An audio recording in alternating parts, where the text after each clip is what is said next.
What's up, you Halloweener touchers, you? Kevin Gootee gutting the sacred cow. It's our Halloween episode. So, I reached out and found Seynique Smythe, who picked an interesting film, Amityville Horror, the original, not that Ryan Reynolds nonsense reboot. We don't do reboots on here. Well, who did I get to sit in as co-host? Why, Delvin Cox, of course. Why not? It's been a minute. Before we get to it, guttingthesacredcow@gmail.com if you want to say hi to us. And don't forget, we love those 5-star rating, 2 or 3 sentence reviews. Thanks to my pal Richie G for the latest one I saw on iTunes today. That was really heart-touching. I was really moved by his constant support and then saying this is the best project he's ever seen me in, man. That was really kind of you. Enough patting myself on the back. I could be here all week, and believe me, I will. Let's see if Seynique's got the goods to unpossess Amityville Horror. Price check on VagiClean, aisle 5. I repeat, price check on VagiClean, aisle 5. That's VagiClean.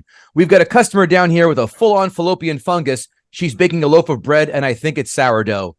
Guest host Delvin Cox, welcome back. Do you know what movie that quote is from? That sounds very familiar, but I do not remember the movie. Boy, you are as bad as Kevin Israel in this department. Seynique Smythe, welcome to the podcast, my dear. How are you tonight? Hello, I'm good. Seynique, do you have any idea what quote that film is from? If you need to give it again, I'll give it to you again. I have no idea, but I'm happy to learn that it's a movie quote. I thought this is how you're going to introduce me. No. You thought he was having a stroke? Yeah. I was like, okay. That wouldn't be the first time. Like, I was you gonna guys say, are edgy. like Seynique has got a vaginitis problem, folks. This is me just blowing our shit up here. No. Like, wow, thanks. We're wilding out today. I don't know the movie, no. The movie is me, myself, and Irene. A Jim Carrey overlooked, I feel, classic. Kevin Gootee, Delvin Cox, and Seynique Smythe has joined us for the first time. Seynique, we are glad to have you. Seynique has chosen a film not as blatant as a sacred cow, I feel, but nonetheless has said, interesting choice, and I'll let it fly. She has chosen 1979's Amityville Horror. A budget at the time of $4.7 million. A box office haul of $86 million. Turn that into 2023 money.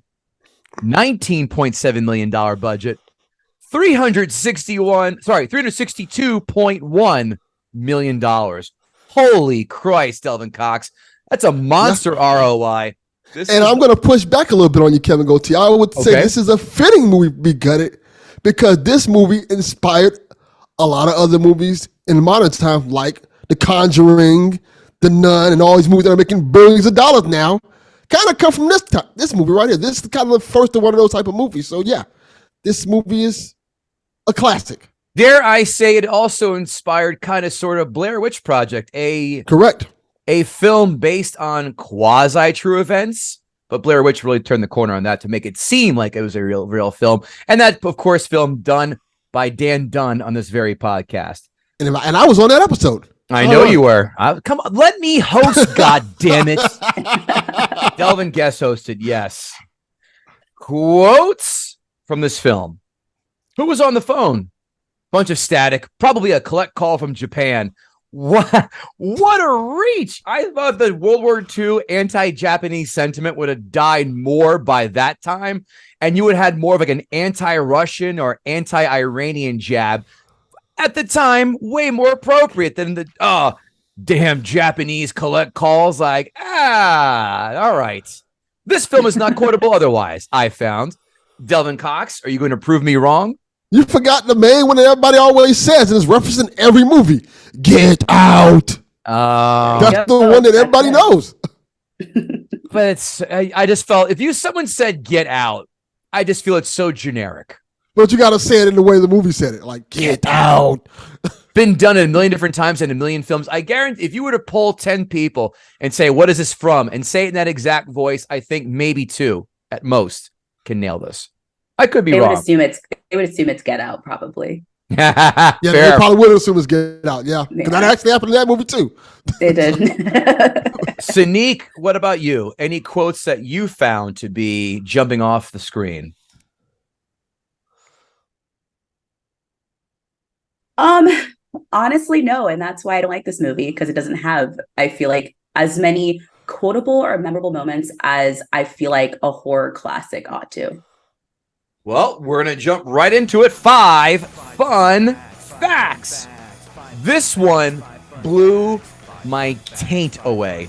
Because the movie was made on a relatively modest budget, James Brolin took less money up front, but with the promise of 10% of the gross of sales after its release. At the time, it became an unexpected blockbuster. At that time, it was in the top 10 of all time in 1979. He received about $17 million for this film, which in 1979 money is a lot. It's pretty smart. He pulled the Nicholson Batman before Nicholson and Batman. Yeah, it's a good move. Did he do that for Batman? Sorry. He did. Yeah, absolutely he did. In fact, it's some stupid amount which he did it at. In fact, I want to see the Nicholson. Someone else did that in a movie famously. Was it Robert Downey Jr.? Somebody else that did that in a big movie. He agreed to work for $6 million, says Google, and he made $90 million off of that film.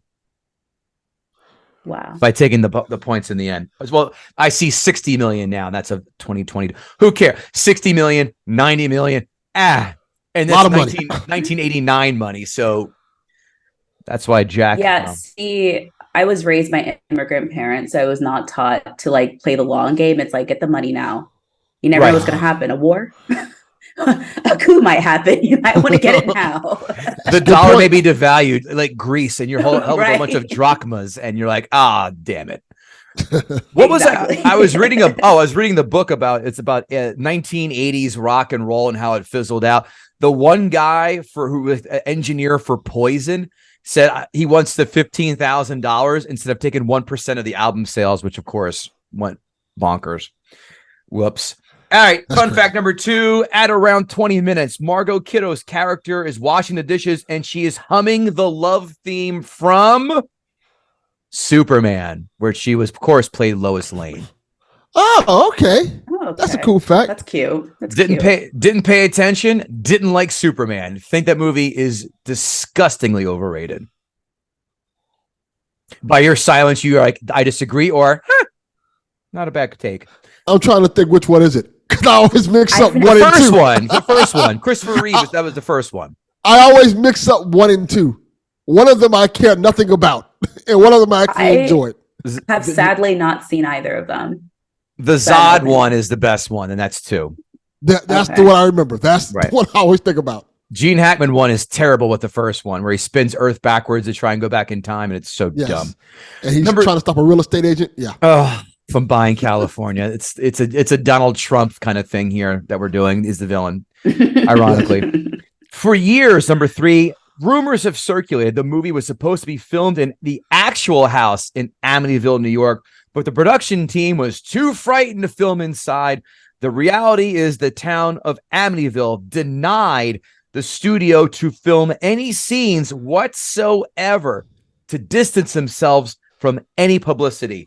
Therefore, the production team found a 2-story colonial house in Toms River, New Jersey, an hour and a half south of where I am right now.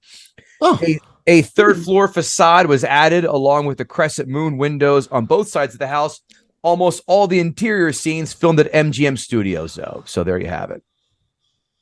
Number 4, the Lutz family went on to live a relatively normal life free of paranormal activity after escaping the house, but their peace was short-lived.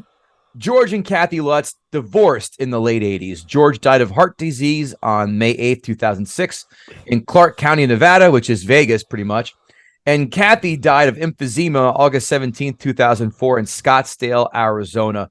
The 3 children are adults, obviously, and remain out of the public eye. They also changed the kids' names for the film. Interesting. Would you like to take guesses on who was considered for the role of George Lutz? I will give you hints. All of these names were monster names in the 70s. Huge. A-list all the way. I even say A+ for 3 of them. 4 names. Go. I have no clue. I'm not that old, Kevin Gootee. God damn you, Robert Redford up there somehow? He is not, but he's in that kind of fraternity. You're right. That fraternity would be quite logical to think that. Any other guesses? Delvin, I think there's one out here that you should nail, but you're disappointing me. Al Pacino. I think we got a Spectre in the house. Is that what we're going to do? I got it? No. Damn it. No.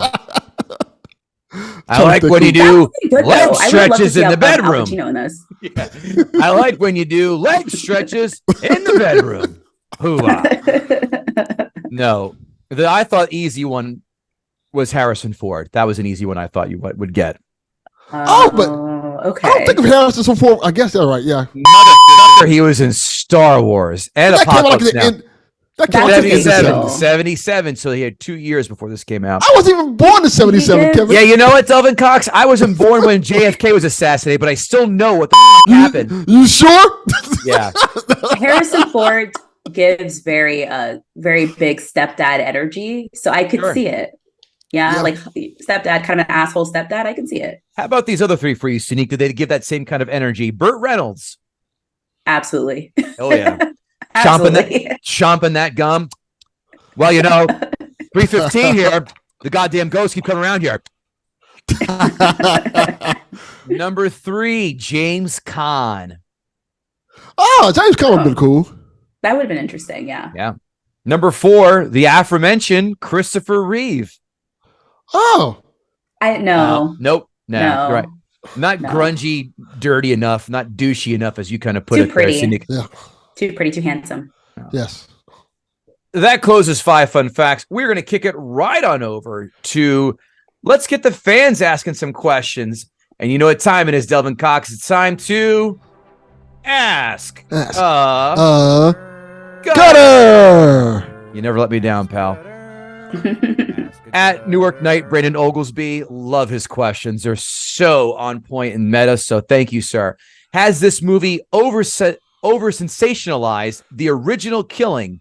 And is it one of the reasons this movie sucks? That's the first part of his question. That question goes to you first, Seynique. That is an excellent question because that actually is one of my points. Okay. Well, then we'll get to that then. His second half of the question. I'll dig into it. Yeah, but yeah. Mm-hmm. Is there a movie that has sensationalized a real life killing or killer to the same extent as Amityville? Ooh. I have a few answers to this. Listen, while Seynique stalls, Delvin answers. Go for it. The Jeffrey Dahmer series. No, not to this level. That series blew up big time. And a lot of people didn't know nothing about Jeffrey Dahmer. They knew he killed people until that series came out. And people were shocked that, hey, a lot of Jeffrey Dahmer's victims were black. That became like a big thing. Mm-hmm. Maybe not to the way of Amityville, where it's just like people like making copycat Amityville films, but that movie, that Netflix series blew up pretty big. This movie made a ton of money. I mean, I don't know. What was the second half of that? Sensationalized a real life killing or killer. If you want to stretch, I'll throw in the guys from Goodfellas. That whole Ray Liotta, Henry Hill stuff, all the mob guys.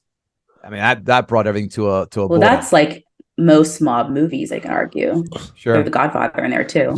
You know what? That's not real, but that wasn't real though. Goodfellas. It's not real, but just like the general, I have the answer of all answers. Okay, let's go.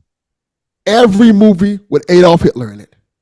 Oh, that's the easy way out, Delvin. Shame on you. But that's the answer because, like every movie that you see with Hitler in it, it kind of don't make me do it in defense of Hitler. I'm like, so is Jojo Rabbit a good indicative film for that kind of answer to Brandon's question? It's kind of become a thing where you can just put Hitler in all types of pop culture, and it's acceptable. Like he was in Indiana Jones and the Last Crusade. Is that an acceptable answer? Where he signs? I was going to say South Park. No. That was what I was going to say. He was in South Park, being the devil's bitch. He was in like I said, Jojo Rabbit. He was in a lot of shit. Like I never knew there'd be so much. Inglourious Bastards. Inglourious Bastards. So many movies about Hitler. Fake movie after Hitler. Yeah. fake. There was a movie. Well, he's the ultimate big boogeyman, though. So I feel like he's kind of which isn't to say it's okay, but I feel like they do tend to extract him from the real person. He's kind of like Hitler TM versus like exactly. Hitler, like, that's my point. So like, okay, all right, that's the point. Let's see what Google has to say about any that are true stories. Let's see. All these are fake. Seven, Zodiac. Oh, Monster with Charlize Theron. That was a never seen that one. I almost said that one. And also, this is okay, not as big as this movie, but I am a Lifetime movie head. Lifetime has a penchant for movies starring a woman who kills a man, kind of like being a little bit overly sympathetic. I think about the Jodi Arias movie, which made me walk away thinking that Travis Alexander might have deserved it. And I'm like, I don't think that's what I should take away from this movie. She was a murderer. I'm just stuck more in the fact that you as a black woman are in a Lifetime movie fan. That's such a white girl thing. No, it's not. Oh, no. It's not. Okay. I stand corrected. Old black women love Lifetime. Do they really? Okay. Annie, yes. They love true crime. Well, all women love true crime. To generalize, my wife loves true crime. Women love that as a whole. I just did not. Yes. But you threw me for a curveball. I will defer to my African American friends on this one. Lifetime. I've been a Lifetime movie head since I was like a small child because my mom watched them and she'd let me watch them with her. So. I think your mother needs to be called into court here for parenting choices. Kevin, maybe. Yeah. Lifetime movies are so popular with black women. They are starting to make Lifetime movies about black women. Like they have like the Whitney Houston one, they have the TLC one, they have the just a whole bunch of them. The Aaliyah one, it's a thing. So if anyone's listening, once the strike is over, I do some acting. I'm available. I would love to be in a Lifetime movie. Can I just throw out a random number and you guys tell me if I'm right or wrong? 25% of those Lifetime movies that have black women in them star Monique. True or false? I'm going to say false. Higher or lower? Lower. Really? Okay. Boy, I'm way off tonight on my guesses. All right. Yeah. That's why I have you guys on here to help me out with this. Let's see. Next Ask a Gutter is coming from at Lord Snurts. Man, oh man. Oglesby, Snurts, Taco Shirt, Krill, and Joe Loves Cam. Those four dudes just bang out monster questions. And here's his. And I made a joke of it in my notes, so I'll just let Snurts take it from me. Would you take Eddie Murphy's advice from Delirious and get the fuck out as soon as the house started whispering? Absolutely. Yeah. This is where white people like me go, yeah, no, guess what? And I'll talk about it in my notes, but they stay for what, 14 days, was it? Yeah. At Taco Shirt Krillin, have you ever completely unexplainably had ghost-like experiences in real life? I feel like most people have one. I will go to you, Seynique, again as the guest. Have you had a ghost experience? Absolutely. I believe in ghosts. Should I tell the story? It's very quick. Of course. I want to hear this. Know? Yeah, of course. So after my grandmother died, I came home to my family's house where she had passed away. And it was the morning after she passed away, and we were in her bedroom, and we were going through her things, not looking for money. But we were looking to see. Come on, Will. Like. Come on, Will. But we wanted to see if she left because she'd been sick for a while. She left any she kept a lot of diaries. If she left any notes about anything she'd wanted when she passed. So we're looking for those things. And one thing that passed my mind was that she'd had this watch she'd worn my entire life. I'd known her, and I was like, I really want to know where that watch is. It's the only thing I want of hers, right? I didn't say it to anybody. I just thought it, passing thought. So later on that day, I go into my old bedroom and I find the watch on my bedside table. This is weird. Mm-hmm. So I ask everybody in the house, I'm like, did you move the watch? Did you bring it here? Everyone is adamant that they did not move the watch. No one knew that I wanted the watch except for me. And I am convinced that she placed that there. It was not there, and then it was there. So. And how much did you sell that for? I still have it. I'm sure you do. But definitely a ghost. Definitely a ghost. I've got one. the first and only time playing Taboo. The not Taboo, I take that back. With oh come on, with the eye Ouija board. Oh, okay. Playing Ouija board, and my friends had played it before, and I was like, and I said, Jesus Christ, this is fucking stupid. I'm at my house. The phone rings, and I pick up. It was Jesus Christ. On the other end, Jesus Christ. On the other end, it was a Japanese, actually. Yeah, call from Japan. Excellent, Seynique. Yeah. And I go, you're kidding me, and just started hanging up. And I told my friend, they go, who was that? I go, it just went, and then hung up. And then they go, that's it. And they pop the eye out of the Ouija board little thing and threw the board game away and put it away. And that was it. They go, that's it. We're leaving. Goodbye. But let me find out that Jesus Christ has bad connection. Like even he can't get us. Yeah, Jesus Christ is on Boost or Cricket Mobile. Call on a track phone. Yeah. Where are you at? Nazareth, actually. Zing. Bethlehem, yo. That's the OG city. Delvin Cox, any ghost stories? Oh, I have plenty. I did a whole podcast about that. Like, I guess the common one I always tell is the fact that when I was younger, like around my college years, I had sleep paralysis. You had what? Sleep paralysis. Sleep paralysis. What exactly is that for everyone who doesn't know? Okay. It's when you wake up in your sleep with your eyes open, everything like that, but you cannot move. Uh-huh. So you're very aware that you're awake, but you can't move. And a lot of times during this, you would see, like in black culture, it's called like the demon on your back. So you'll see like all the old black women know what I'm talking about. See that function? You see like a spirit just staring at you. And it's happened me I want to say 3 or 4 times when I was in college. It was like, no, it's a creepy feeling because you can't move, you can't speak, you can't do anything. So all you have to do is just lay there and wait till it goes away. And it is terrifying. I've had something similar to that happen where a girl decided to get down and do me a little favor. I was standing up and she went down on her knees and grabbed those hair scrunchie, pulled her back of the head, and I couldn't move for 5 minutes. It was fantastic. Didn't say a word. Shitty cheap joke, whatever. I'm feeling saucy. Next question from Ask a Gutter. Joe loves Chem. How tired are Amityville residents of hearing this? I imagine a lot. So tired. Yeah. And his follow-up, he says, if you watch the sequel starring Paulie from Rocky, you'll see a brief scene that borders on sibling incest. I'm more worried about seeing Paulie from Rocky without him being completely covered in clothes from head to toe because he's not an attractive man. Very accurate. Almighty. Go ahead. No, please. I know the residents are so tired of it. The current owners of the house actually changed the windows so that people would stop coming by to see the house. So I'm sure they're upset, I'm sure the people who live at least on Ocean Drive are over it. I've never felt bad for people in Long Island until this movie. I'm just it must be so hard for you. Where are you based out of, Seynique? I am currently in Brooklyn, but I'm new to New York. I am in Clinton Hill. Okay, gotcha. Yeah, I used to work in Manhattan, live in North Jersey. So all right, so you're not far. No, it's like that another Netflix series.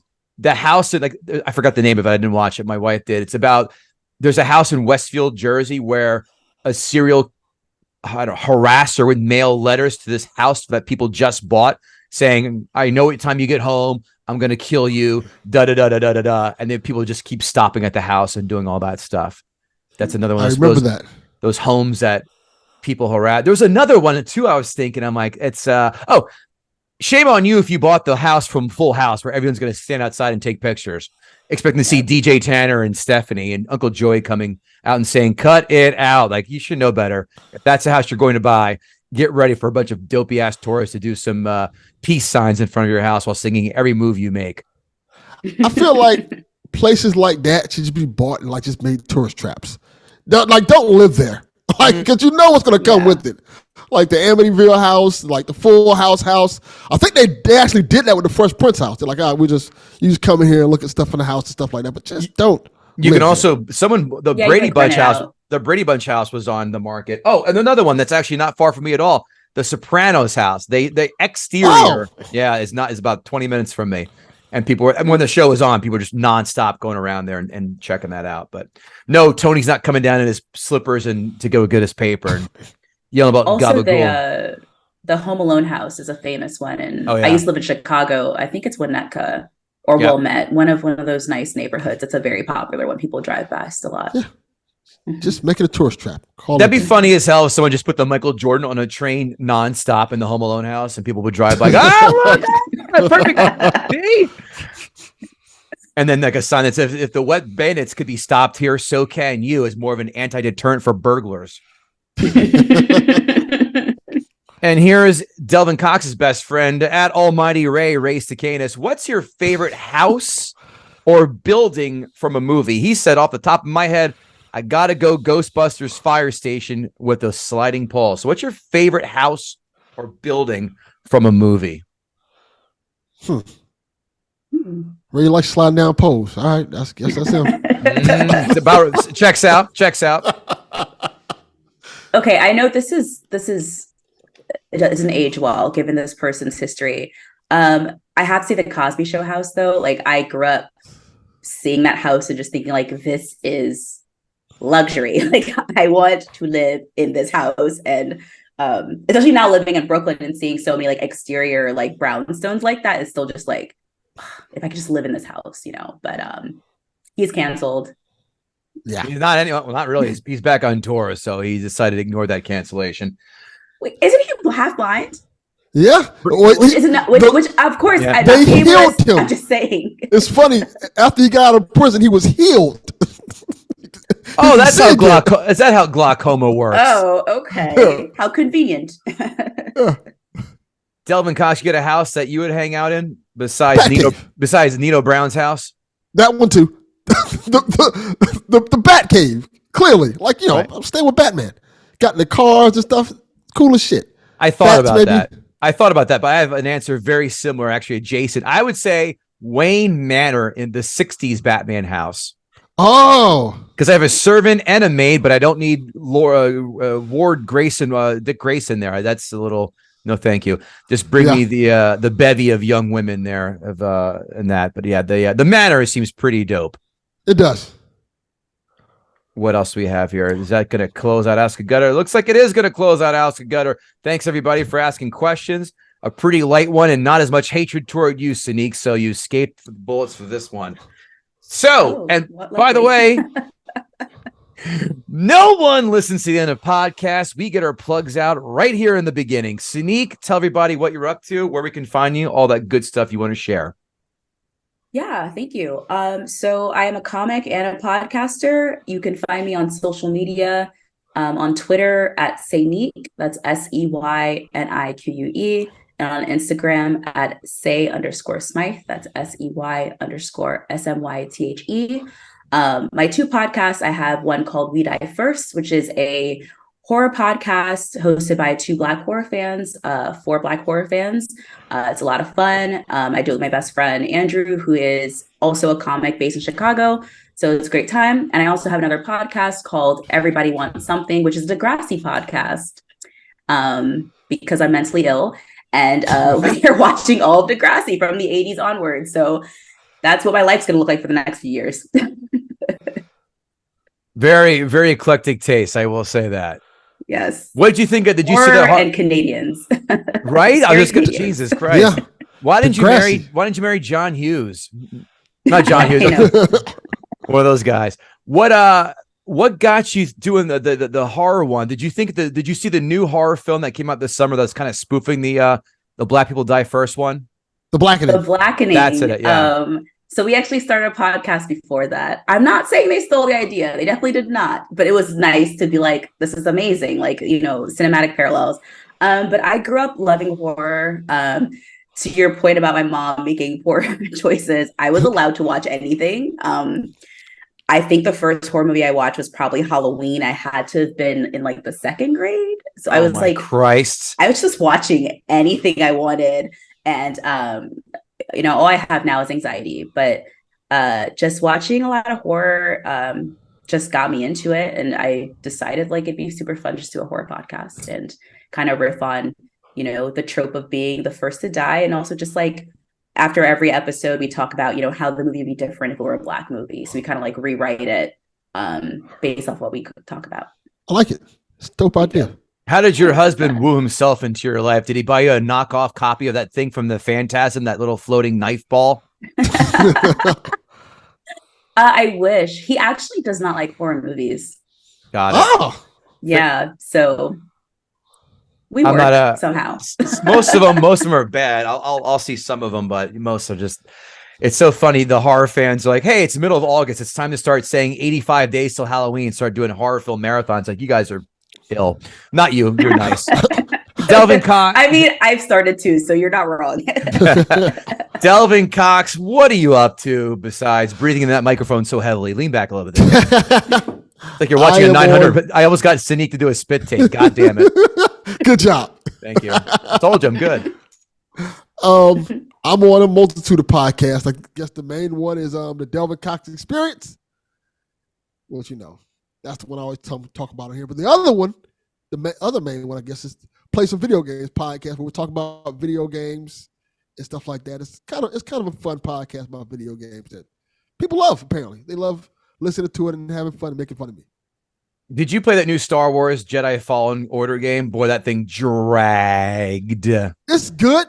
I hated it. I love all the ones that were this one. I got so angry at it. I just finished it, and it took me way longer. I was not happy with it. I hate the puzzles. I hated how long it went on. Puzzles. Oh, that just let me go be a Jedi. Don't let me go try and raise levers and use the Force to move these objects. No, stop it. Let me just go and be a Jedi. It's stupid. It went on way too long. KevinGootee.com for other dates and shenanigans. Also gutting the sacred cow, gmail.com. Excuse me. Fantasy football jibber jabber, where myself and Nick Whitmer tell you the best players to start and sit, as well as best NFL bets for each and every week. Check that out on the YouTube and give us the follow on Fantasy Football Gibber on Instagram, Facebook, you know the deal, or Fantasy Gibber on Twitter, at Kevin Gootee, Gootee. It is now time, Delvin Cox, to hold the hand of Seynique and guide her down the green mile to see if she can do what she came on this podcast to do, and that, of course, is gut the sacred cow. This damn delay. Seynique, the floor is yours. Okay. Thank you so much for having me here. I feel like I'm like doing a dissertation or something. Okay. So first and foremost, it is boring. This movie is boring. I'm sorry. It is very boring. And no, not because it's from the 70s. And I'm saying this because I love horror from the 70s. At this point in 1979, we're at the very end of the decade. We've churned out bangers. We got The Exorcist. Boom. We got The Last House on the Left. Boom. We got Halloween. Boom. We got the Texas Chainsaw Massacre. Boom. And yet the Amityville Horror left me incredibly bored. Simply put, I feel like the Coke in the 70s was way too good for this movie to be this boring. By the way, the first two films you mentioned, no reason. Yeah, Exorcist, I found so boring. In fact, we did this very podcast. And The Last House on the Left is and The Last House on the Left is trash. Absolutely hated it. Wow. But the other two, but Halloween is great. And what was the fourth one you had mentioned? Texas Chainsaw Massacre.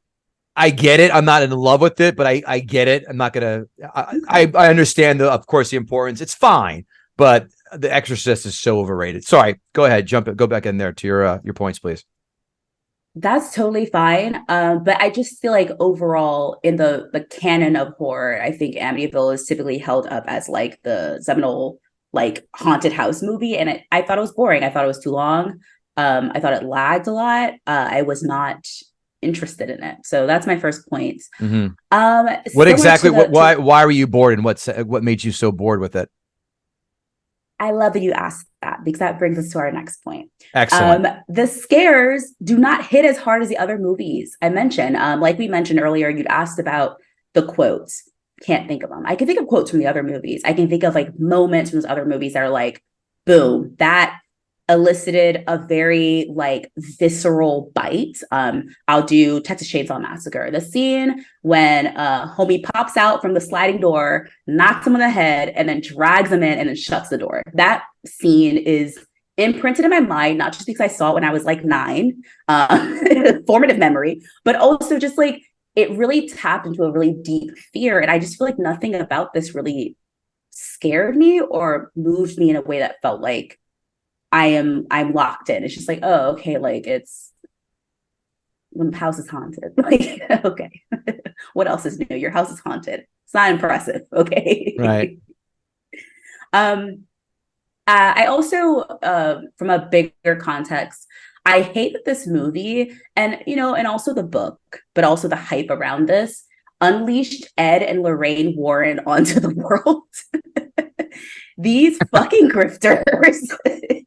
These two grifters with bad hair. The Conjuring, they're hot in that movie. The real Warrens, uggos. Like, I'm okay with saying that they were ugly and they got way too cast by very good-looking people. But to like they were unleashed in the world. After the popularity of this movie, we had the Warrens kind of like also descending onto the Amityville house to make a name for themselves and to make money. It's because of them we also have this Ed and Lorraine Warren cinematic universe now, which I think is so strange. The Conjuring movie, the first one, okay. I don't know why we keep making movies about these people. And now the haunted things in the movies have their own movies. Now we've got this ugly ass doll, not a scary doll at all, has her own movie. Now a nun, scary but still boring, has her own movie. And on top of that, Amityville now has like spawned 26 additional movies outside of just the Amityville Horror. And I feel like that's insane. And they're not good. I haven't seen all 26, but the ones I've seen, they're bad movies. So a bad movie kept giving birth to, it's like a cockroach, just kept giving birth to other shitty movies. Look at the Halloween series. Rest no case anymore. The Halloween series after 1 is trash. After Nightmare on Elm Street 3, 4 is all right, but it's trash. Totally, or just which one? Sorry, the first Halloween rebuilt, the Redux from a few years ago is solid. The second 2 sequels were shit. Solid. Yeah. Really, I like Season of the Witch. I actually will defend Season of the Witch. It has nothing to do with Michael Myers. I love Season of the Witch. The song, the creepy dude. Halloween. I love that movie. Horse shit. Oh boy. What a misnomer. It's like, let's have it under the Halloween umbrella. It'll have nothing to do with Michael Myers. Is fucking stupid. So in the defense of that, originally, excuse me, the Halloween movies were supposed to be an anthology series about like scary things happening on Halloween. Yeah. After the success of Michael Myers, of course, they got the sequel. They attempted to do 3 and go back to what they originally planned to do. People didn't like that. They wanted Michael Myers, and we ended up with like 1,000 Michael Myers movies. I kind of wish we had just done the anthology. I think that would have been kind of interesting. Mm-hmm. Yeah. Gotcha. Sorry to derail you again on that. My apologies. No, that's totally fine. I love to wax poetic about Season of the Witch. And then, okay, there's the point, and someone who asked this question earlier, they made this point. I don't love that, this movie took the actual horrific murder of the DeFeo family and made it into like a schlocky horror movie. Like, I watch violent shit, but I do draw a line at like, okay, these were real people that I think deserved more than this. So justice for the DeFeos, justice for the Italian Next community. I'm sure they're offended by this. I will carry that flag for them. Also, the house is not scary. A big selling point of this movie, and I'm sure you noticed it in the very beginning where they have like the shot of like the windows that look like eyes. Everything's like, oh, the windows look like eyes. That's all houses. All houses look like eyes with windows. Like that's just what they are. Like the eyes are the window to the soul. Windows are the eyes of the house. And I don't understand why that is scary. It's not. Like, yeah, naturally, if you put like red demon eyes behind it, it looks kind of scary. But like on its own, that house is just a lovely Dutch colonial with lovely windows. I see no problems with this house, personally. I guess you're also a Yeah. fan of This Old House with Bob. Oh God, Bob. No, Vila. Bob Vila. Thanks. Damn it! Should have had that house fast with the tip of the tongue. I Getting love old. a nice old house. Like there's no reason to assume that it's full of demons just because it's got some different windows, like I read a don't book. know. Every time I walk in a house like that, you get shivers up your butthole. I go, something ain't right here, kids. Let's every time you go in the basement, go, smells funny. Let's go outside instead. That Okay, mustiness but gets me. I also wonder if I don't like this movie because I'm a millennial. Now stay with me. At one point in my life, home ownership did not matter to me. I'm at a point in my life where I'm like, you know what? I'd like to own something. That'd be nice. I don't love capitalism, but I like the idea of owning something. I love that. I feel like this movie was made for boomers who have been spoiled by the privilege of home ownership, that they would leave. Hot take, I would not leave the house because buying a house is fucking hard. Yes, it It's either is. me or the demon. Yep. I'm getting rid of this demon. There's no way I'm leaving this house. It's a sweet house. It's big. It's waterfront property with your own boathouse and a garden house that can be made into a guest house, as the realtor told them. And then after 14 days, I would have found a way to make it work. Could have been a knockdown rebuild. Remake of this movie with millennials, and let a demon show up at my house and tell me, after all the loans I took out, buying a fucking house, oh, you gotta leave. There's demons? No way. Here's the millennium version. Ready? They'd be on their phones the entire time going, did you hear that? No, that's just the Wi-Fi. Yeah. Exactly. It's like, oh no, it's fine. Like I would just make up reasons. I would see the glowing eyes outside of my kid's window and just be like, lights. That's a drone. Stop it. It's one of those fucking lightning bugs. I don't know. Like, I'm ignoring that. Not a big deal to me. I also don't care about this family. I feel like an integral part of a haunted house movie is that you have to care about the family. It's not just like, oh, it's scary. It's like, oh, I see myself in these people and I want them to survive. I didn't care. And I don't know if it's because they were not well developed. I don't know if it's maybe because the parents were too hot. It's because they were distracting. Okay. They didn't feel like parents of three children. I feel like this is a hot young couple and they're like dinky three kids whose names I don't know. Right. No, you're so right. The kids Girl and two boys. The kids didn't stand out until the one would lock the babysitter in the closet, didn't move. The babysitter was in the closet, and the other one just sat there talking to her imaginary friend. The other two boys were just doing that, whatever the hell they were doing. Probably finding their dad's old Playboys and just snapping them off in the closet. Yeah, exactly. I don't get these people. I don't understand them. Like, I know they tried to establish, and I know this is based off of like a true story. It was a stepfather and their children. But even with James Brolin, I wonder if he was miscast because like they want to establish like, okay, he's like a stepfather. So there is a little bit distance between him and the kids. But even as he's going crazy, he doesn't seem much different than we first met him. He's just a little bit agitated, which I figure is like, that's dads in the 70s. I imagine they're just like a little bit pissed off. I just thought he was on coke. You saw him chopping the wood? Yeah. That man is on drugs. He shot more than George Washington, for Christ's sakes. Right. I mean, but that's also, I think, indicative of the time. You kind of touched on that. Well, dads in the 70s were all touchy-feely. That came later on, And that's fair. But I think that it kind of takes away from like the stark contrast of like something is wrong. If anything, I'm like, oh, he's just kind of cold. Maybe he has an iron problem. Ever thought about that? Get this guy some iron supplements. I'm not immediately like, oh, he's possessed. I'm like, oh, he's just like kind of crabby.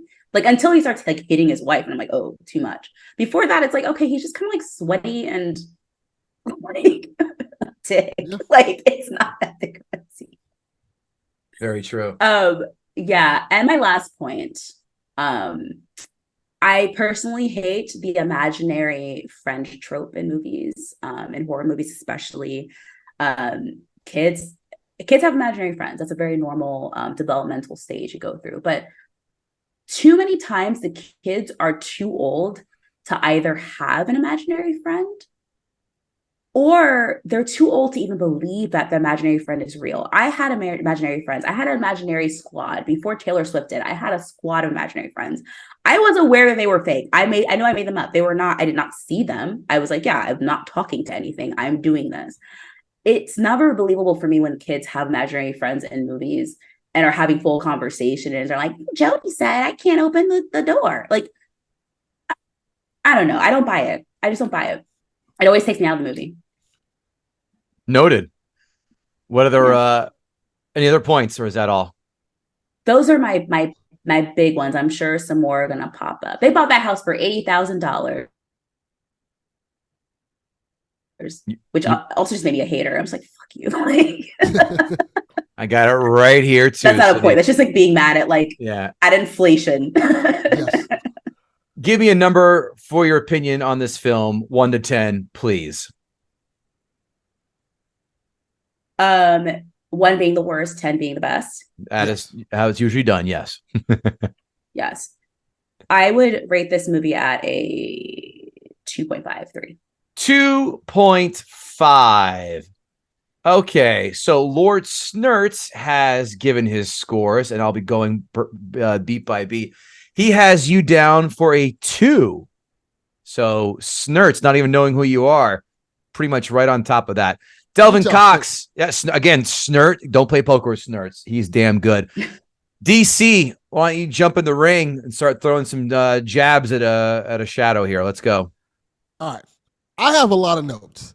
You don't say. My phone, I have literally 2 pages of notes for this movie. I'm not going to go through all these notes because there's too much shit to talk about.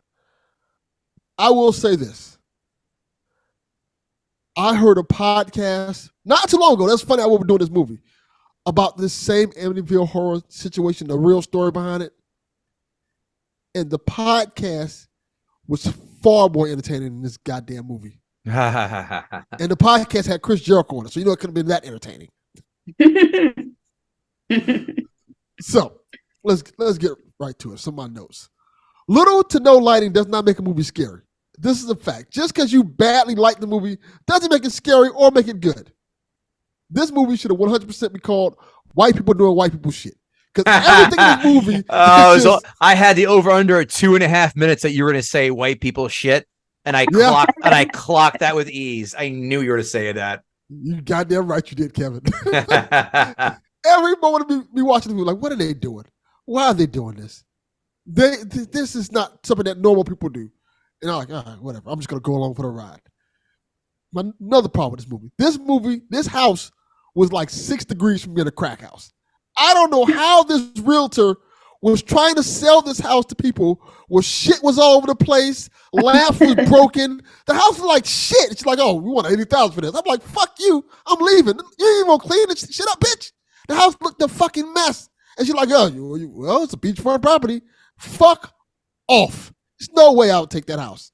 It looked like a dope house. And then what made it even worse, after they moved in, they didn't even clean shit up. It still looked fucked up. It's like they didn't even move in. I noticed that. It looked like the house from Good Times. and if you noticed, the people in Good Times were poor. So their house is supposed to look like crap. Let me get through this. The quick flashes of the shotgun blast in the movie in the beginning when they were showing the death wasn't scary. It was fucking stupid and annoying. You know, I didn't like that part. Then, going back to your point earlier, $80,000 for a 2-story house with a view of the lake. Yeah, I'd fuck the ghost for that much, for that price. That was a fucking deal. I also appreciate how the people who moved in knew that somebody was murdered. They were like, fuck it, I'm moving. I don't care. Like it's a whatever. Like the real estate agent told them someone was murdered in the house. They ain't trying to get a better deal. They were like, well, it's good enough. Ain't no way. Should have haggled. Should have haggled a little bit. Like, all right, $80,000. I'll give you 60 for it. People died here. I mean, yeah, 4 people died. I think that's like about a $10,000 deduction for both. So give me 40 and we'll call it even.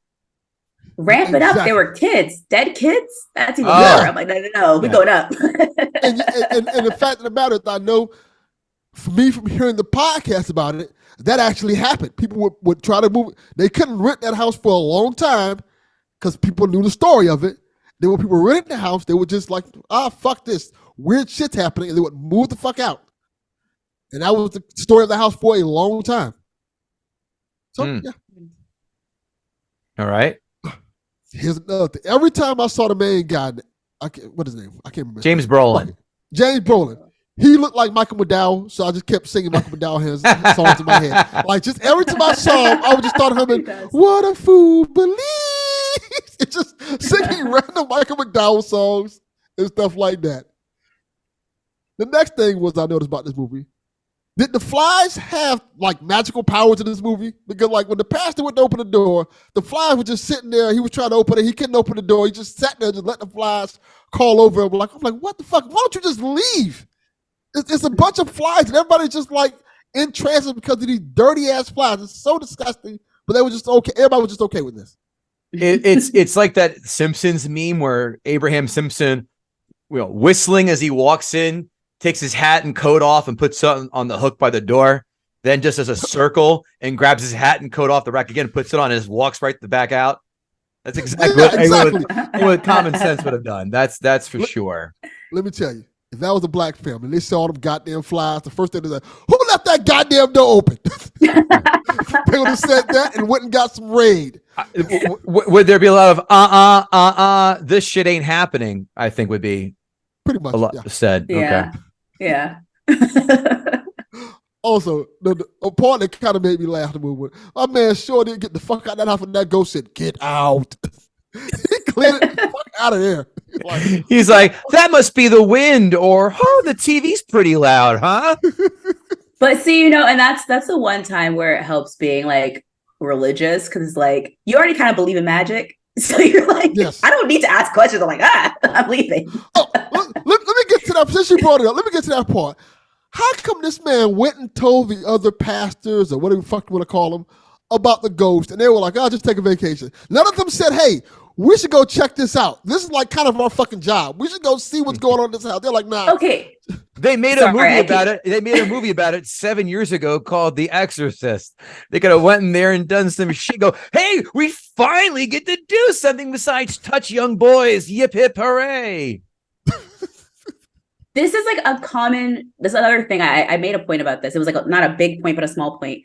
In all of these Call the Priest movies, there's always, I think it's a very 70s demon movie thing, because it was like after Vatican II, for a little history. Mm-hmm. There's always a line where they're like, oh, there's a demon in a child or a house. And then they have to do a plot point about the bureaucracy of getting the church involved, because they're like, hey, we're trying to like clean up our image. We can't be out here like doing demon shit. Meanwhile, the Catholic Church is doing a lot of other shit. Yes. And they needed PR for, but they're doing like PR. It's like, oh no, we have to like make sure people don't think we're kooky. So we have to like, oh man, you're just crazy. So like, to be clear, demons. Touching kids, okay. Touching demons, not okay. They're like, that's how Michael Jackson felt, I think, and Kevin Spacey. That is where they draw the line, apparently. You want us to do work? Fuck that. Go on vacation.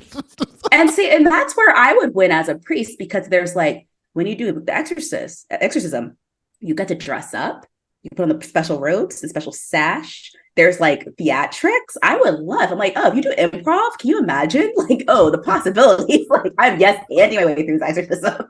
I'd be so excited. But they're like, no, we're not doing it. Like, no, let's do it. Your mother sucks cocks in hell. Yes, and and also assholes. Yes. You're so right, Demon. Also, another thing I want to bring up. Margot, what was it? Margot Kidder's Margot Robbie and Margot Kidder are two very different looking white women. One of them is a smoke show. The other one was attractive for her time, but nowhere near in the same league as the other one. Let's make sure crystal clear Why black are you people talking that about we were Margot the Robbie same. like that? Unfair. Margot Robbie is like Jordan dunking on Muggsy Bogues. Let's just make sure we're very clear about Unfair. I spent this whole movie being like, wow, she's so pretty. Like the whole movie, wow, she's like so pretty. but not Margot Her bone Robbie structure? pretty. Very attractive. No one's saying she's ugly, Seynique. Well, No it one's was saying the 70s. They weren't doing fillers yet. Like, I get it. I get that. But the same way inflation works with the house, like right. Not in the same. Not in the same. That's like you're trying to say like Sophia Loren versus Sofia Vergara. Like boy, she was a 70s 8, Kevin. I have no problem with that. Zero problem with that. But in the same class of like, is she as hot as? No, I can't do that. Pshaw. You're allowed to disagree and be wrong, but you're still allowed to disagree. I think the aunt in this film was a piece of shit.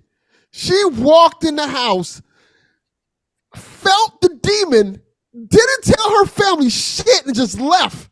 Just like, I can't be here. I can't be here. And left and never came back. She tried calling. That's what she did. She decided to get on the phone and say, I can't show up in person because of that, so I'll just try and call. And it's busy, or it's like an AOL dial-up connection. Her ass probably tried, knowing her trifling ass, she probably tried to call 1-800-COLLECT. and then she did, and then she did the whole thing. Hey, you guys, the house is possessed. Get out of there right now. And then that was her greeting. Oh man! Oh, speaking of other things about this, maybe it's a boy. That was hers. Yeah. Like Seynique said, fuck this family, fuck these kids. I don't give a fuck about none of these people. All these people were just like boring, uninteresting, just obnoxious. Like I hate these people. The dad's terrible. The mom, I don't give a fuck about.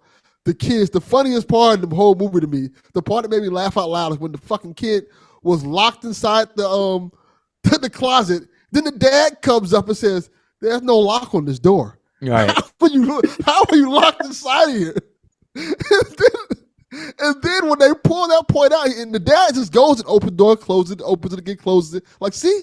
That'll do it. Stupid. There's no lock on here, stupid. And then they asked the daughter, "Why didn't you open the door?" She's like, "Well, my imaginary friend told me not to." Then they're like, "Why did you see your imaginary friend?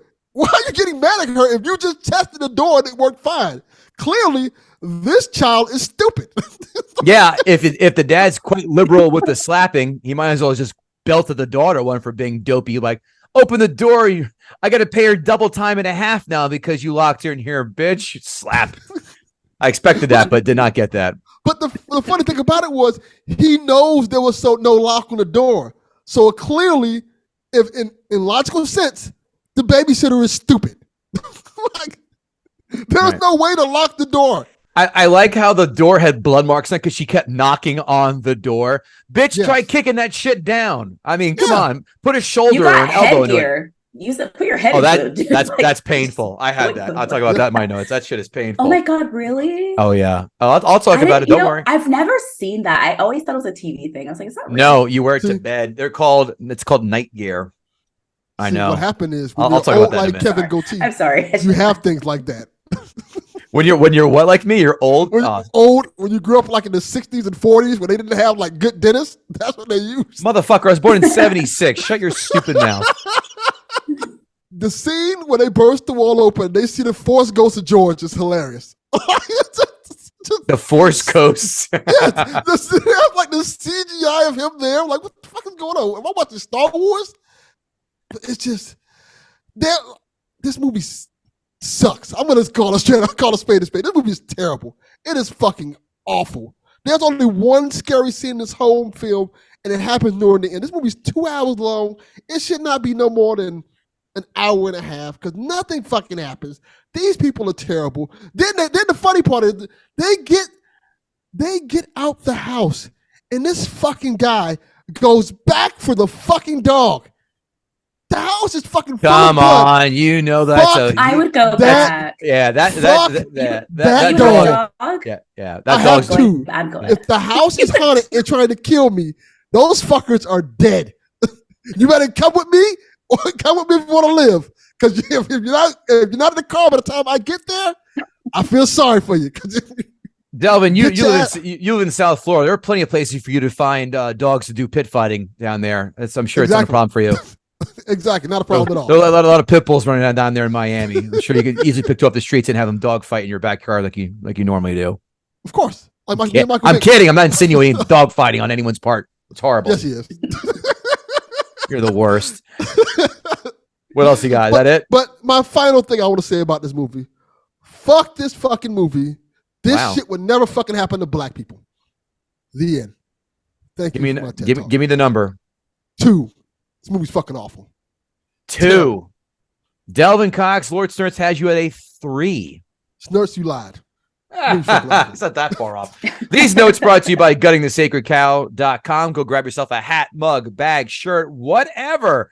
Also, guttingthesacredcow@gmail.com if you want to say hi or to advertise with us, because we love a little bit of revenue. And last but not least, love of Christ, leave us that 5-star rating, 2 or 3 sentence review on your podcast platform of choice. I love screen shooting my favorites and sharing them on social media. Notes. I can't believe you guys missed this. The opening scene where the coroner comes to the house. Who's there? Principal Strickland from Back to the Future. Oh, yeah. To quote Marty McFly, geez, did that guy ever have hair? Answer, no. Especially back in 1979. James Brolin, or as I know him, playing Pee-wee in the hotel scene of Pee-wee's Big Adventure. No one else wanted to shout that out? Okay. Paging Mr. Herman. You know it. I just spit out my water when she complained, as you said, Seynique, the house was $80,000. The house on the water right now, $1.8 million. I guarantee you. Facts. Oh, no. We went off this whole house. Jesus Christ, it's a mansion.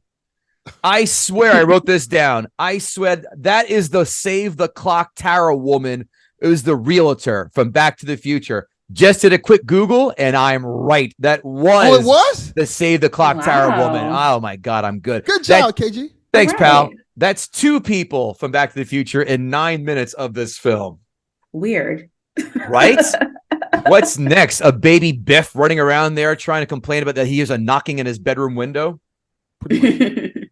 Zooming in for 3 seconds on the crucifix that he just hung on that wall. The director needs to be a little less obvious because his subtlety is about as subtle as a ghost pepper in your eyeball with his foreshadowing. The focusing on that crucifix, you go 1, 2, 3. Okay, we get it. Something's going to happen with this crucifix later on. It's so blatant. How did the flies get inside without anyone trying to shoo them away? As a man of the cloth, I highly doubt he can afford such high-quality heroin where it can numb the senses of flies tingling on your face.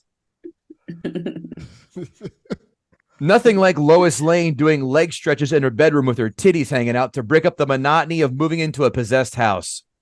That was so random. Yeah. And appreciated. And also, I mean, cool, but also... Why? Cool boobs. I don't mind. But then she got startled. I thought my first thought was oh, is she trying to seduce her husband? Oh, she's I'm gonna I'm gonna do my stretches. He's gonna come in because he has her bow. She's kind of suited up, she's ready. And then he walks in and it's a jump scare, and I'm oh, I thought we were this was foreplay. No, it's not. You're just doing okay. The door's open. Your kids are here. Okay. Yeah. That'd be funnier if they had all the flies circling her private parts, as a pubic hair nest of flies. That would have been funnier. Oh. Didn't you see Scary Movie 2? Okay. Oh, yeah. Rule 1, Lois Lane, lock the door when you're knocking boots so your kids don't interrupt. You've got 3 kids. You're from a previous marriage. You know how the rules are. It's don't all grasp her clothes in a hurry thing, and he's got to tuck his boner into something really fast. No, be a professional. They're pretty old. Right. They're not little kids. They're old enough. Right. Yeah. They know how door knobs work. Right. Let them start knocking at the door and ask, what's going on? And that's when you reply, Mommy and I are just having a tickle fight. That's the all answer you give. Again, the shot setups are so goddamn lazy. The scene where he's sitting around smoking a cigarette, but the window is in clear view in the background. I go, oh, okay. Why are we looking at this angle? 2 seconds later, the cat jumps out. Like, oh, okay. That surprised no one. So again, we don't need a 3 Mississippi because that just gives away any element of surprise / jump scare. Is blessing someone's house still a thing? Do people come to the priest come to the house to have you blessed? Is that? Yes. I'm atheist. Yes. Okay. Yeah. I just thought that having a sign above your stove that said "Bless this mess" cures everything. It's like the ABC blackout for like the cootie shot, and it's like, it's just, oh yeah, bless this mess, we're good. I've seen orange traffic cones with more personality than James Brolin's character. How about you? I agree. Is it bad that I thought he got hotter the crazier? I mean, we just learned a little bit more about you. That's for sure. Should I unpack that? I was like, ooh, he's like kind of handsome. Seynique's watching this. She starts chopping wood. She's like, God, I got these panties off. They are too cumbersome. I'm just like, I like a man that's going through it. and that's my cross to bear. I was just gonna say, do you stare at for 3 seconds? Did you stand outside like psychiatrist's office, licking your lips and taking notes and just giving a guy an eyebrow arch as people walked in and out of their therapy sessions? Yeah. So that's how I got my husband. Yeah. That sounds about all right. Checks out. Hey, by the way, you do all know that James Brolin has this kid. Josh Brolin got attacked by a bunch of dork kids tied to a chair in a little film called Goonies. Overrated. And then, of course, he snapped his fingers and half the population disappeared in the Avengers. Gotcha. It's weird. Every movie in the 70s involved slapping women, I think. There's about 85% of these films I watch. I just watched another one. I'll talk about it and ask, what did we watch? And they also had a shitty theme song that shoehorned the title of the movie in it while the credits rolled. Thank Christ we have moved past that. What was the film to kind of move that away? Star Wars, which got sued by the I think PGA or DGA because they had the credits at the end and they had to scroll at the beginning. So, but the theme song part never got that. Although I do miss TV theme songs. We're being robbed of that, folks, and I want retribution because not a week goes by I don't hum the Knight Rider theme out of some kind of boredom. That's a good one. Mm-hmm. If they brought Shlomo the rabbi into the haunted house instead of a priest, would he experience the same difficulties the priest has, even though he does not believe in the devil? Or would he just complain and nag all the evil spirits out of the house? What would he do? Latter. Thank you. The latter. Also, pause. I want more of that. I'm kind of tired of horror movies with like a demon called priest, like calling a mom. What did a mom do? What would a rabbi do? I've not seen that, and I think that'd be kind of interesting. Yeah, we need a subject change. You know? Let's turn the page on that one, right, guys? We've seen enough that chapter. That's a good idea. Thank you. Call like an old Haitian mom. Oh, she's gonna do voodoo and shit. Who knows? No, I would call my mom. My mom's a Christian. She would do it. She's an African lady. She'll do it. I live in the hood. I live like little Haiti. There are a lot of Haitian women who will tell you all about the stuff they've seen. And when they see stuff like that, they will tell you about voodoo and how it's happening, and they will tell you how to put shit on your house to keep that shit away. It is a fact. Yeah, next thing you know, Delvin's going to find a dead raccoon skin nailed to his door. I found weirder. My mom has been seeing angels, allegedly, since she was a child. So I'm just like, I'm going to call that lady up. Yeah. That demon. You call? Do your thing. I had that same headgear the babysitter had who got locked in the closet. And let me tell you, I haven't drowned in as much pussy when I had that thing on than I do now. Can you imagine 12-year-old me wearing that shit? It was an absolute eyesore thing. But listen, my teeth look fucking fantastic. So thanks, Mom and Dad. Thank you. Feel great. Thank you. Oh, another compliment, Seynique. Well, hello to you too. Hey, here's another one. Holy shit. The main priest, boss, is the mayor from Jaws, Delvin Cox. Did you not see that movie? Fuck you. You're the worst. Do you hate Jaws? He does. He came on this podcast, Seynique, to try and tell us why Jaws sucks. And let me tell you, he got more anal rape than Ving Rhames in Pulp Fiction did. Let's just put it like that. Yeah, that's a tough one. Like, that movie is good. It's great. It's flawless. Now, if only he wore that sweet-ass anchor suit jacket, he would be the Bradley Cooper of priests. So far, in about minute 45, this movie's neither here nor there for me. It's cheese, but not blatant over the top cheese like Halloween 3 Season of the Witch. Anytime I'm in a house and I hear the words "Get Out," I do exactly that. I don't care if someone's talking about the movie Get Out. I still just get out. Exactly. Smart man. This family is garbage. All these flies buzzing around and no one gets vinegar or bug spray or, Christ almighty, call an exterminator. This is the same type of people that probably take bars of soap and jam them into their ass crack without using a washcloth. People do that? Yes, people do that. Yeah. Yep. Do they share it? The bar of soap without using washcloths? Yes. I don't live with them, thankfully. This is a thing. I was just like learning so much of this podcast. James Brolin sleeps in a long sleeve shirt and tidy whities. Not exactly the uniform that you come down the stairs half asleep to check out a suspicious sound in. Yes. It's kind of hard to tackle a robber when you've got a semi-night boner wearing tidy whities, right? Yeah. That's why you do it naked. You scare the robber. Oh, and then you threaten rape upon him. Now you're talking. I wouldn't go so far, but just like, are you going to attack someone who's like naked, just like right down the stairs? You're not. You're That's not. Hilarious. You hear a sound, you start fluffing up before you grab the shotgun. And just come downstairs. You really want some of this? And you start chasing them, trying to pull their pants down. They'll never come back. They'll never. You don't need the Ring camera anymore. You've solved that problem. I want this movie remade with black people. I'm not pandering to you too. I want to see this made with black people. Why? Because I want to hear there'd be way more calling the devil a quote bitch ass motherfucker and slapping the kids when they tell you they have invisible friends who talk crazy shit. That's the movie I want to see. James Brolin goes to a library and takes a book and puts it down his pants.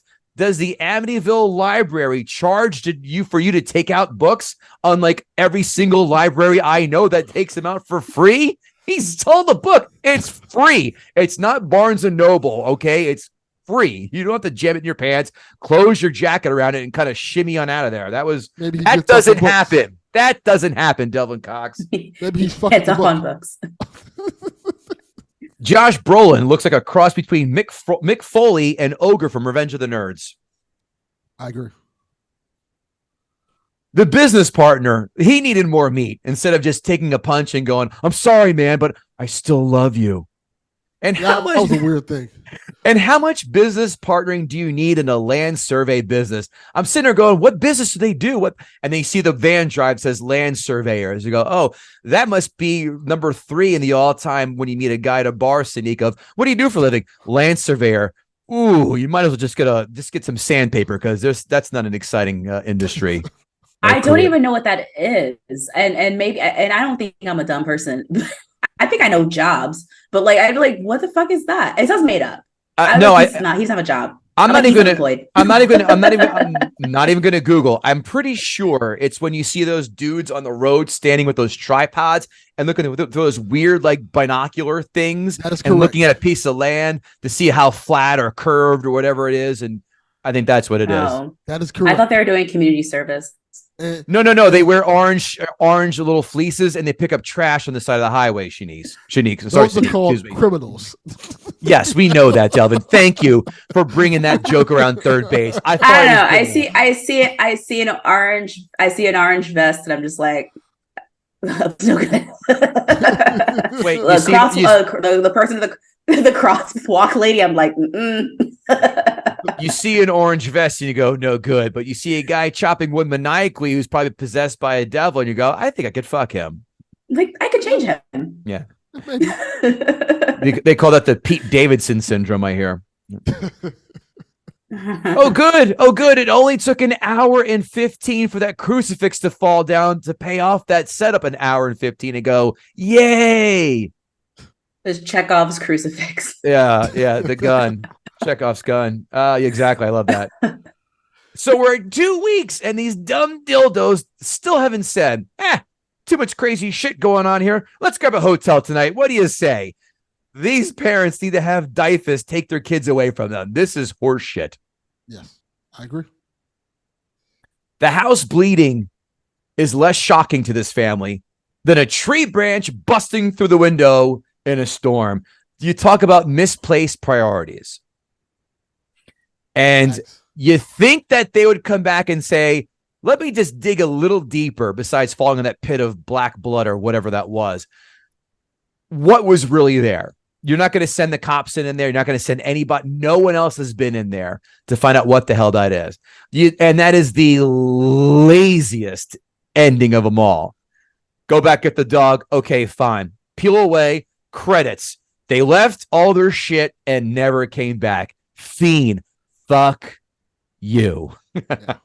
I know quasi that's how it ended, but you couldn't have anybody, again, police, real estate agents, homeless guys trying to,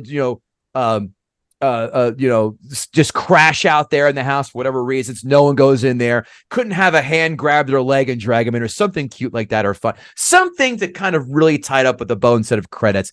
I thought that was insanely lazy. Not a fan. Yeah. Poltergeist did it better. I will tell you this. Just this. If I was this family, the ending credits should have been them ask for their goddamn money back for this house. Right. Like, you sold me this bullshit ass house. Give me my fucking money back. You know, the real estate agent went back and started giggling like, cash a check, cash a check, cash a check.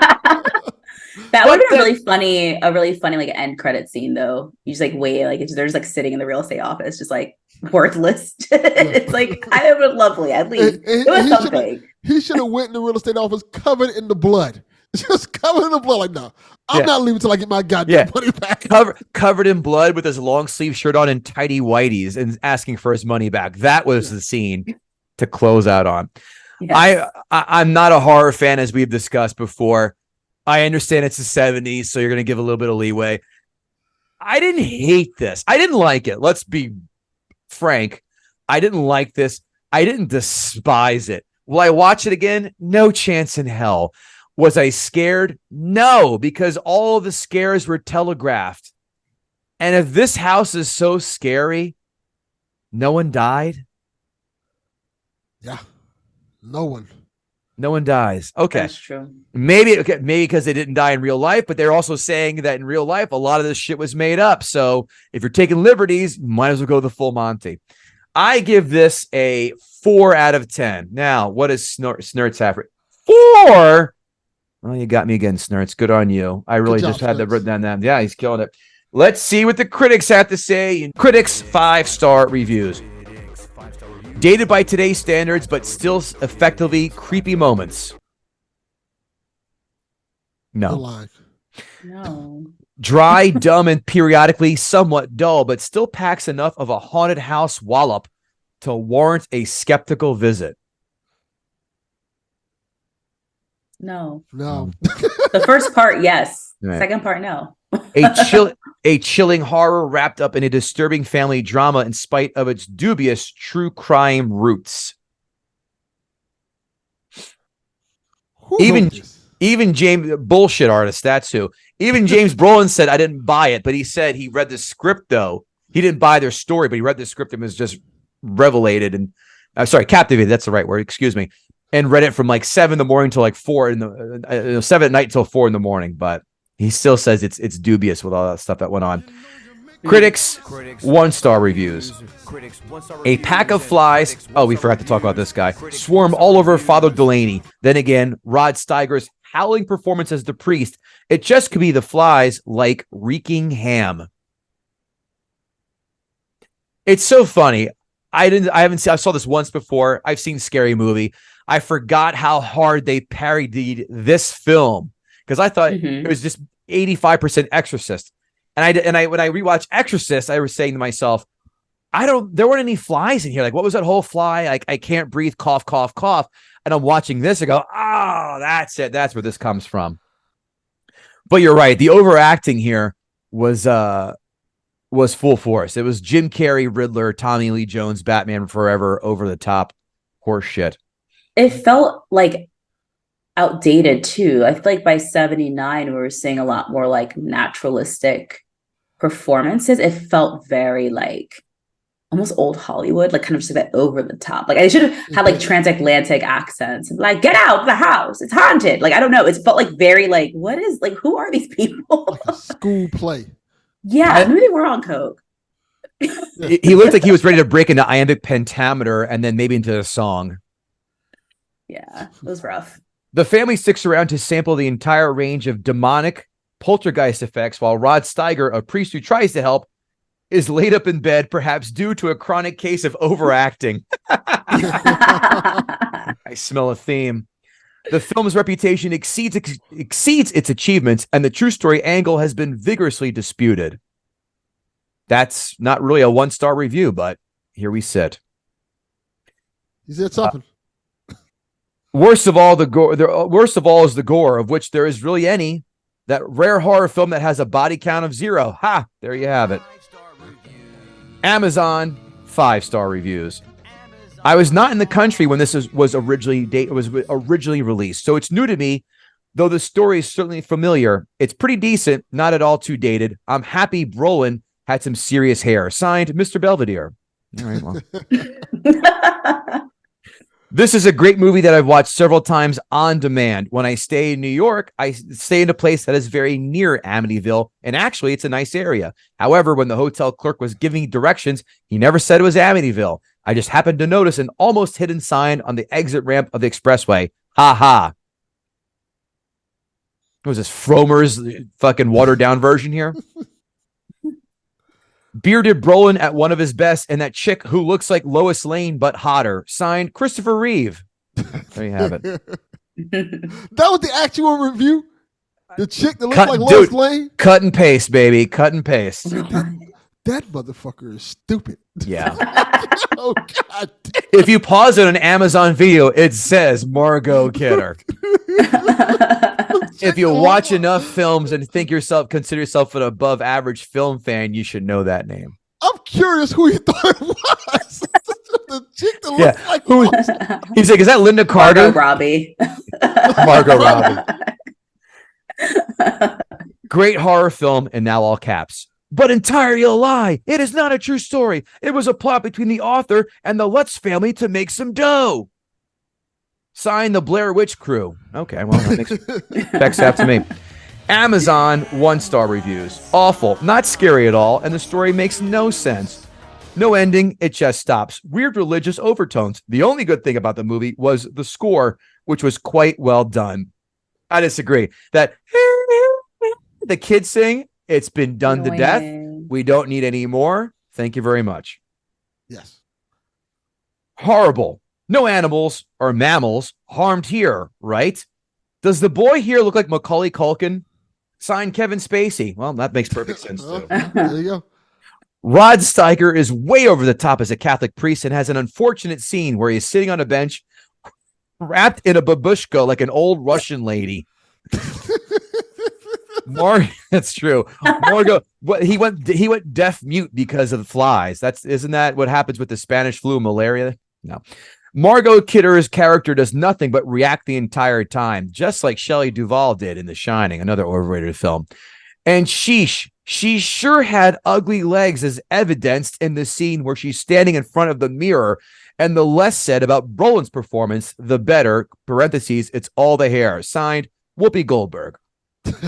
Her legs were good. What are you talking about? Ugly legs. Not okay, even close. virgin. Like, what are you talking about? She has a great body.